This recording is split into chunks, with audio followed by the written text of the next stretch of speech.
નમો અરિયંતાણમ, નમો સિદ્ધાણમ, નમો આયર્યાણમ,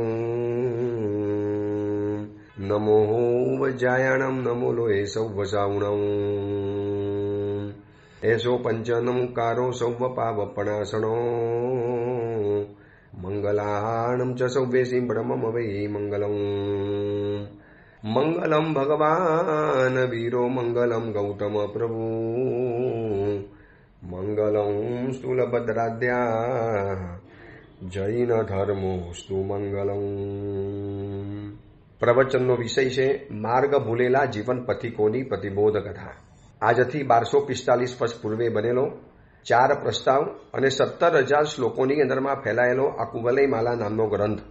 ક્રોધ, માન, માયા, લોભ અને મોહ, આ દુનિયાના જેટલા પણ દોષ છે, આ 5 દોષોમાંથી જ બધા ઉત્પન્ન થયેલા કહેવાય છે. જેમ એવું કહેવાય છે કે 5 કલરમાંથી આ વિશ્વના બધા જ કલરો પેદા થયા. મૂળભૂત 5 કલરો છે: સફેદ, કાળો, લાલ, લીલો, ભૂરો.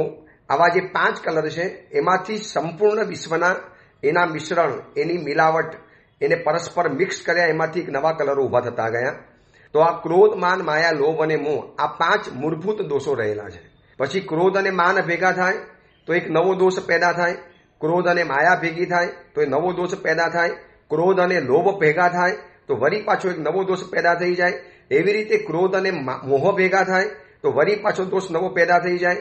એવી રીતે મોહ અને ક્રોધ, મોહ અને માન, મોહ અને માયા, મોહ અને લોભ, આવી રીતે 5 દોષોની સાથે આ 5 દોષોને મલ્ટીપ્લાય કરવાના. અને એવા વળી પાછા 2 ભેગા થયા, 3 ભેગા થયા. કોઈક વ્યક્તિમાં ક્રોધ છે, માન છે અને મોહ છે. કોઈક વ્યક્તિની અંદરમાં ક્રોધ છે, લોભ છે અને માયા છે. કોઈ વ્યક્તિની અંદરમાં મોહ છે, માયા છે અને લોભ છે.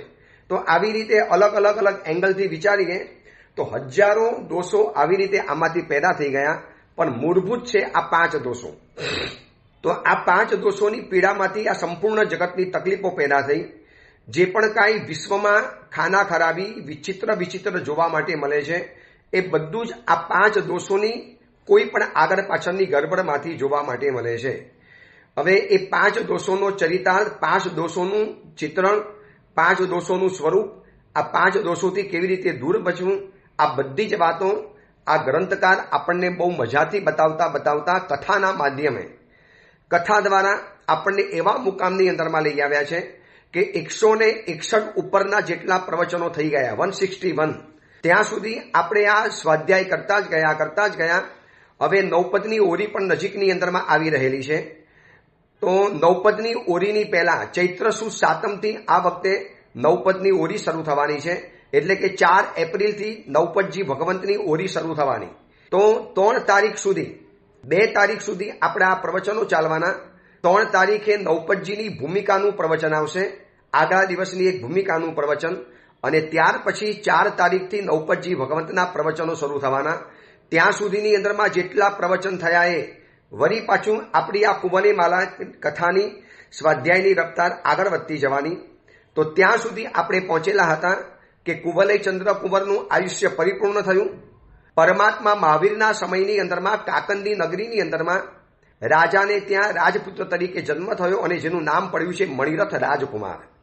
સારા માતા પિતા છે, ખાનદાન માતા પિતા છે, ગયા ભવની ઉચ્ચ પ્રકારની સાધનાનું પુણ્ય છે, માટે તો રાજકુલની અંદરમાં જન્મ થયો. પરંતુ જન્મતાની સાથે યુવાન થયો, શક્તિ આવી, સામર્થ્ય આવ્યું, થોડીક હિંમત આવી, પરાક્રમ આવ્યું. ક્ષત્રિય રાજકુમાર છે એટલે નિર્દોષ જીવોને મારવા એ જાણે કે એને પરાક્રમ માનવાની અંદરમાં આવ્યું. તો આપણે ગઈકાલે એ વિચારણા કરી હતી કે આટલા ઉત્તમ કુલની અંદરમાં જન્મ્યા પછી, આટલી બધી આરાધના કર્યા પછી જો આના જીવનમાં પણ આવા દોષ આવતો હોય તો પછી આરાધના કરવાનો મતલબ શું? આરાધના શેના માટે કરવાની? આવો કદાચ મનની અંદરમાં જો કોઈ ભાવ આવતો હોય તો એના માટે આ કથા આપણને શીખવાડે છે કે આ આરાધના કરી છતાં પણ જો આવો દોષ આવેલો છે તો કદાચ આરાધના ન કરી હોત તો દોષ કેટલો બધો આવત.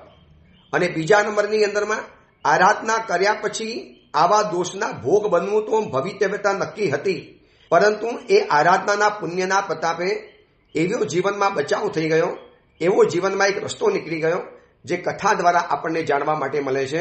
એટલે કરેલી આરાધના ક્યારેય નિષ્ફળ નથી જતી. યાદ રાખજો, ઘણા એવા કહેતા હોય છે કે ભાવ વગરની કરેલી આરાધના, પરાણે કરેલી આરાધના, ઈચ્છા વગર કરેલી આરાધના કશી સમજ નથી પડતી. કેટલા યુવા યુવતીઓ મારી પાસે આવે, ગુરુદેવ સંવત્સરી પ્રતિક્રમણ કરવાનું આપ કહો છો, કશી જ ખબર નથી પડતી, એક સૂત્ર અમને નથી આવડતું, બાજુવાળો જે કરે બધી જ ક્રિયા અમે કરીએ, એ ઝૂકે તો અમે ઝૂકવાનું, એ હાથ જોડે તો મારે હાથ જોડવાના, એ હાથ પોરા કરે તો મારે હાથ પોરા કરવાના, એ મુપત્તિના રૂમાલને ખોલે તો મારે મુપત્તિના રૂમાલને ખોલી આપવાનો. એ જે કરે બાજુવાળો એટલી દૂર જગ્યામાં બેસવા માટે મળ્યું છે કે નથી અવાજ સંભળાતો, તો પછી આવું પ્રતિક્રમણ કરીને શું મતલબ? ભાવ નથી, ઈચ્છા નથી, ખબર નથી પડતી, સમજણ નથી પડતી. એના કરતાં દેરાસરમાં જઈને માલા ફેરવીએ, એના કરતાં દરિયા કિનારે જઈને શાંતિથી બેસી જઈએ, કોઈને પરેશાન ન કરીએ. શું એ વધારે ફાયદાકારક નહીં? આવી ઘણી દલીલો આવતી હોય છે કે ભાવ વગરની ક્રિયા શું કરવાની. ઘણી વખત નિશ્ચય નહીંના પ્રવચનો આવું આપણને કદાચ ક્યારેક સમજાવતા હોય છે કે ગમે એટલી તમે ક્રિયા કરો, ભાવ નથી તો ભાવ વગરની ક્રિયા શું કરવાની? તમારી પાસે જ્ઞાન જ નથી તો ક્રિયાને શું કરવાના હતા? તો યાદ રાખજો, એક વાત સમજવા જેવી છે કે જ્યાં સુધી એકડો લગાવતા નથી આવડતું અને મીંડું કરતા આવડી ગયું છે, તો મીંડું 00000 કરતા જાઓ.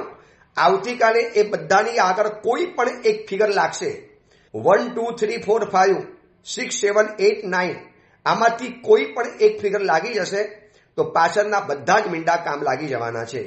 એટલે ભાવ સાથે ક્રિયા કરવી જરૂરી છે, પણ ભાવ નથી આવતા માટે ક્રિયા બંધ કરી લો, ક્રિયા નહીં કરવાની. એવું ક્રિયાનું કોઈ ફળ નથી મળતું, દ્રવ્ય ક્રિયાનું કોઈ પુણ્ય નથી મળતું. અભવી આત્મા દ્રવ્ય ક્રિયાના પ્રતાપે 9મા ગ્રહવેદ સુધી પહોંચે છે, આવું શાસ્ત્રોની અંદરમાં લખ્યું છે. આપણે કઈ ભાવહીનતાનો બચાવ નથી કરતા.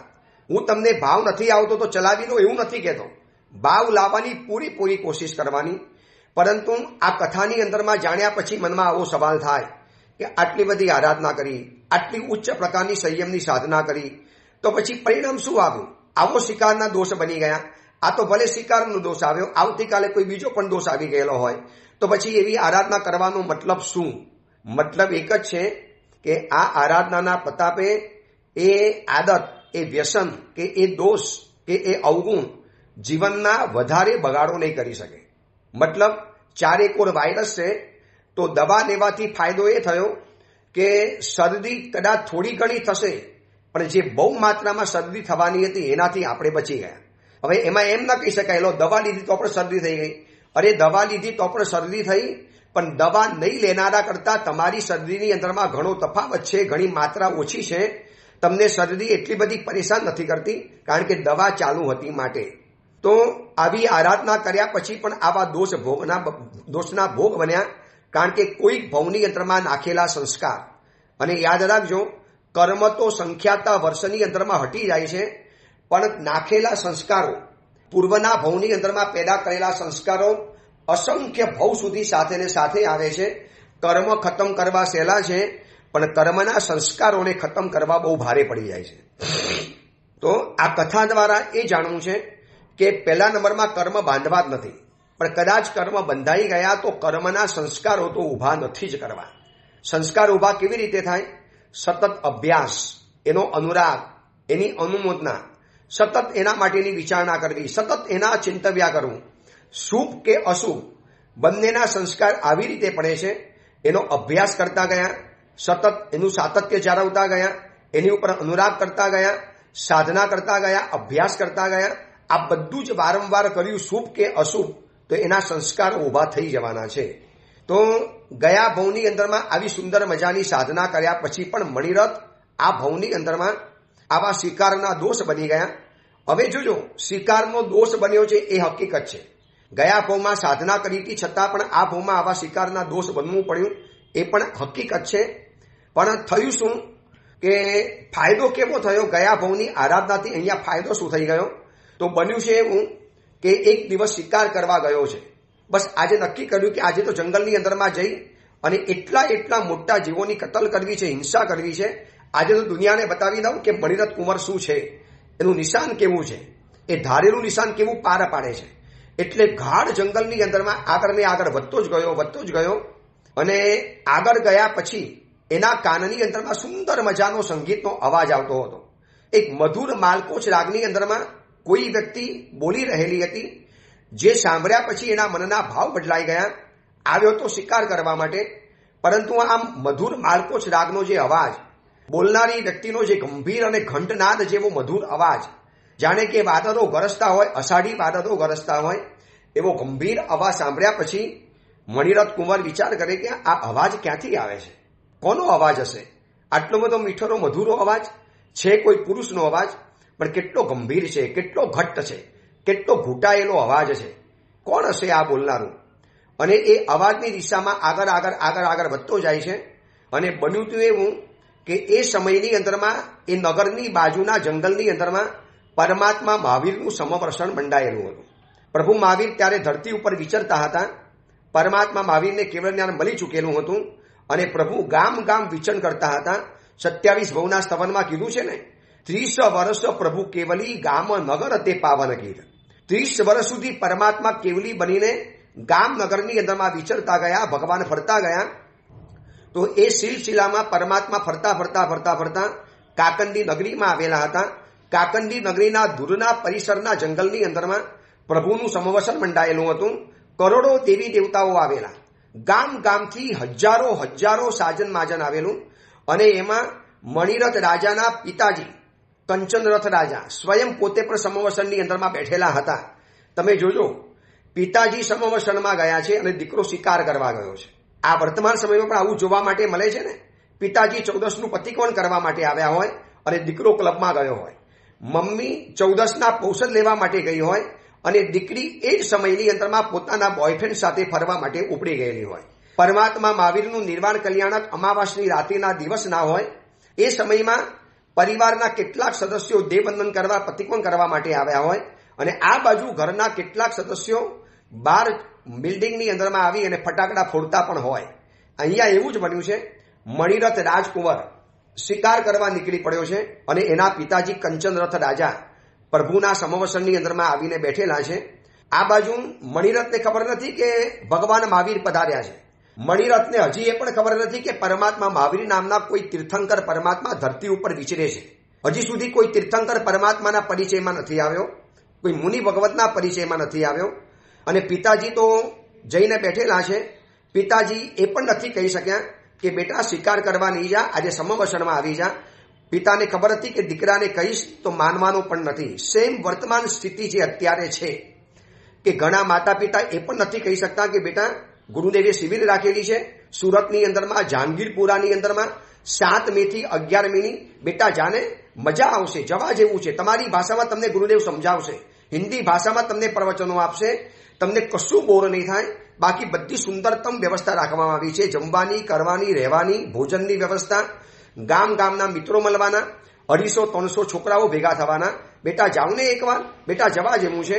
પણ પિતાજી વર્તમાન સમયમાં કહી નથી શકતા. આ મોટી મજબૂરી છે. એટલે એક વાત સમજી રાખજો. ઘણી વખત અમને અમારા ગુરુદેવો વાચનામાં કહેતા હતા કે વડીલો તમારાથી થાકી જાય અથવા તો વડીલો તમારાથી ચૂપ થઈ જાય, આ તમારા જીવનની સૌથી મોટી અધમતા છે. મારા વડીલ મારાથી થાકી જાય, ભાઈ આને કેટલું કહેવાનું, હજી પણ નથી સમજતો. ભાઈ થાકી ગયા અને કઈ કહીને, આને સમજાવીને થાકી ગયા. એટલે આપણા વડીલો આપણાથી થાકી જાય કે આપણા વડીલો આપણાથી ચૂપ થઈ જાય. હવે કશું નથી કહેવા જેવું ભાઈ, ચૂપ રહો, તેરી બી ચૂપ, મેરી બી ચૂપ. તો આ મારા તમારા જીવનની સૌથી અધમતા છે, સૌથી મોટી અધમતા. આપણે એકદમ અધમતાની અધોગતિમાં પહોંચી ગયા છે કે વડીલો તમારાથી થાકી ગયા અને ચૂપ થઈ ગયા, વડીલો મૌન થઈ ગયા, વડીલોને મૌન રહી જવું પડ્યું. એમને એમ થયું કે આને કશું કહેવા જેવું નથી, કહેવાથી ઉલટાના 4 શબ્દો આપણને વધારે સંભળાવશે. તો કંચનરથ રાજાને ખબર હતી કે ભાઈ મણિરથને કશું કહેવાય એવું નથી. આ સુધીમાં કેટલો બધો સમજાવ્યો છે, કેટલો મનાવ્યો, કેટલું સમજાવ્યું. આ કેવી હિંસા છે, કેવા નિર્દોષ જીવોને ખતમ કરી નાખવાના છે, પણ માનવા તૈયાર નથી. છોડી દો ભવિતવ્યતા ઉપર. અને પિતાજી બેઠા છે સમવસનની અંદરમાં અને મણિરથને જંગલની અંદરમાં દેવદુંદુભીનો નાદ, પરમાત્માની મધુર માલકોશની મધુર વાણી જે સાંભળતા 6 મહિનાના ભૂખ અને તરસ સમી જાય. સાકર દ્રાક્ષતે હારી જાય, 6 મહિનાની ભૂખ તરસ છપે રે. સ્તવનની અંદરમાં લખ્યું છે 6 મહિનાની ભૂખ અને તરસ છીપાઈ જાય. એટલી અદ્ભુત માલકોચ રાગમાં પરમાત્માની દેશના ચાલુ હતી.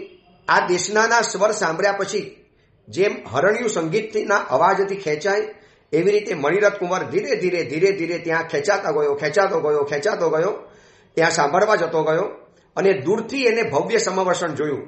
જોતાની સાથે એટલો ઇમ્પ્રેસ બની ગયો. મનુષ્ય, દેવો અને અસુરોથી પૂજાતા, સેંકડો સ્તુતિ અને સુભાષિતોથી સ્તવના કરાતા, જેમને કેવળ જ્ઞાન ઉત્પન્ન થયેલું છે, ત્રિભુવનના જે ગુરુ છે એવા ભગવાન મહાવીરને ત્યાં બિરાજેલા જોયા.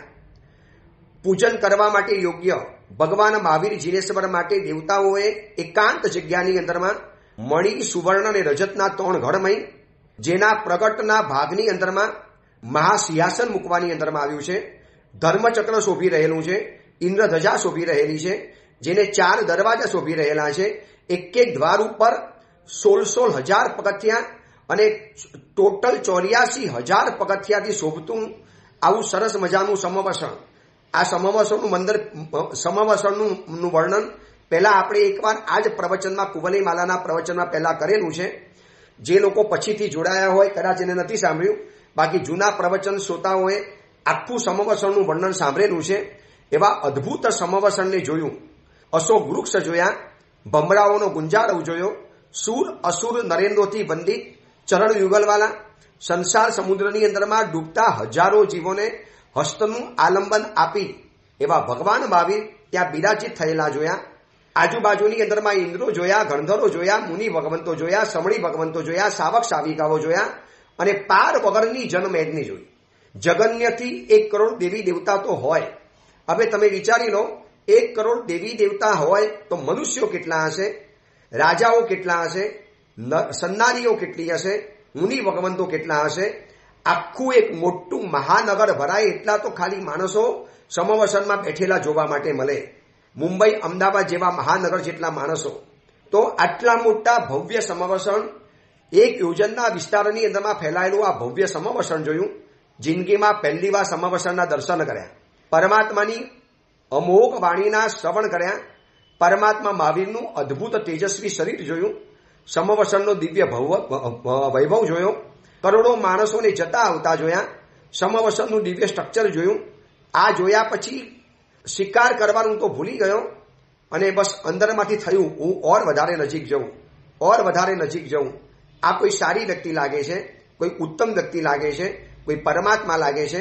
પ્રભુની વાણીને સાંભળવા માટે જેમ નજીકમાં જતો ગયો એમ એને હથિયારો હેઠા મૂકી દીધા. આ બધું સ્વતઃ થવા માંડ્યું.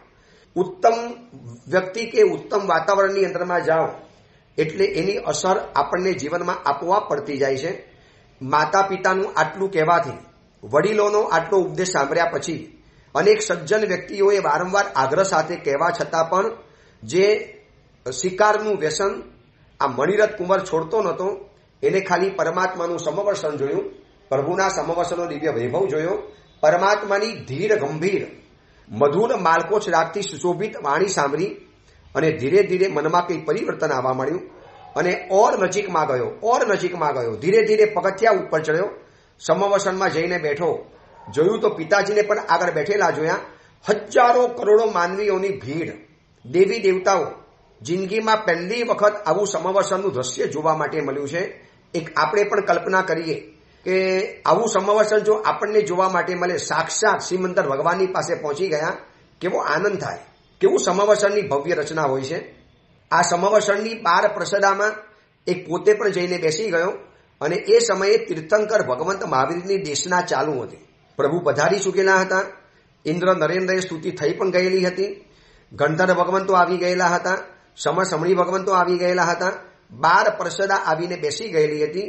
પ્રભુની દેશના ચાલુ પણ હતી અને ચાલુ દેશનાની અંદરમાં શિકાર કરવા માટે નીકળેલો આ મણિરથ અચાનક પરમાત્માનું આ સમવસન દિવ્ય અવાજ દુંદુભી સાંભળ્યા પછી આવ્યો છે અને પ્રભુને ટકર જોયા કરે છે. જોતા એને અંદરમાં કંઈક ઉથલ પાથલ થાય છે. શું થાય છે ખબર નથી પડતી, પણ એમ થાય કે બસ હજી જોયા કરું, હજી વધુને નિહાર્યા કરું, ઓર વધારે પરમાત્માને જોયા કરું, નિહાર્યા કરું. અને આમ કરતા પ્રભુને એકી ટસે જોવે છે.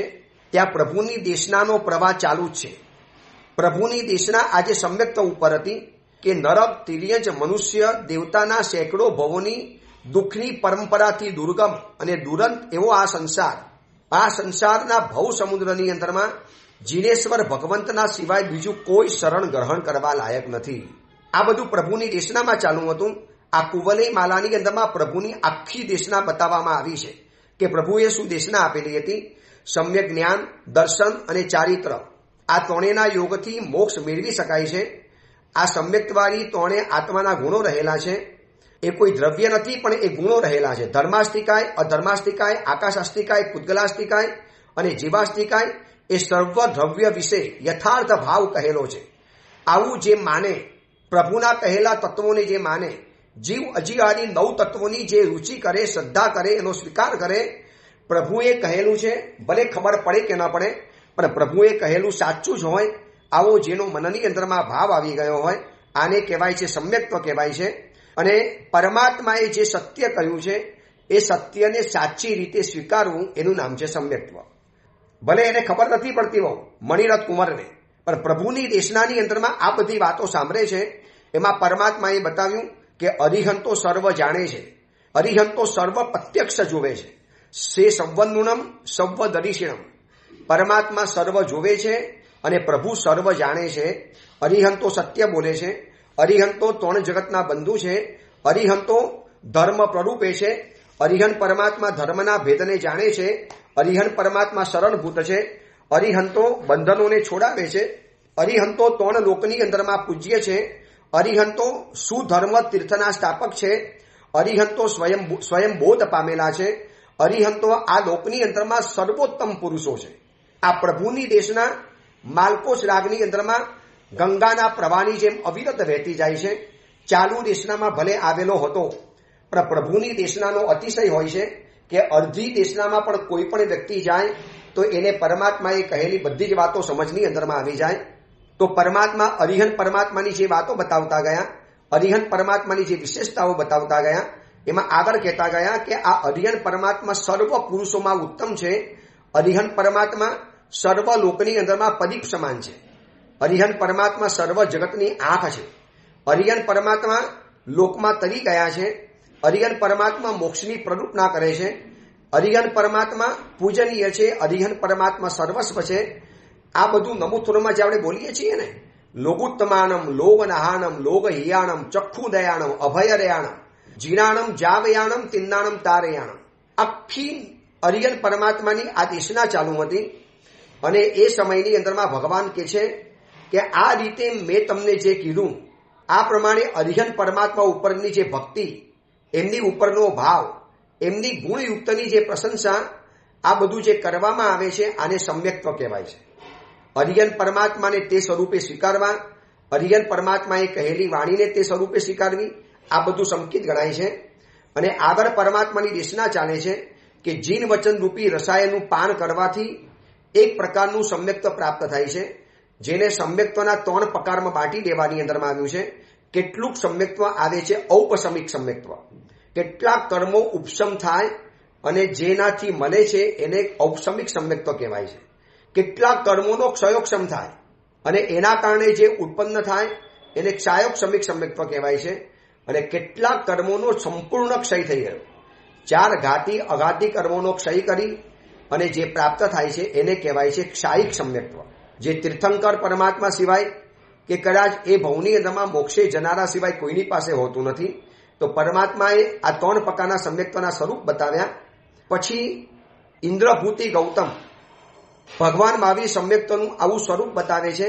એમાં વચલા સમયની અંદરમાં ઇન્દ્રભૂતિ ગૌતમે અવસર જોયો, દેશના તૂટે એવી રીતે નહીં, પણ સમય જોયો કે અત્યારે સવાલ પૂછી શકાય એમ છે.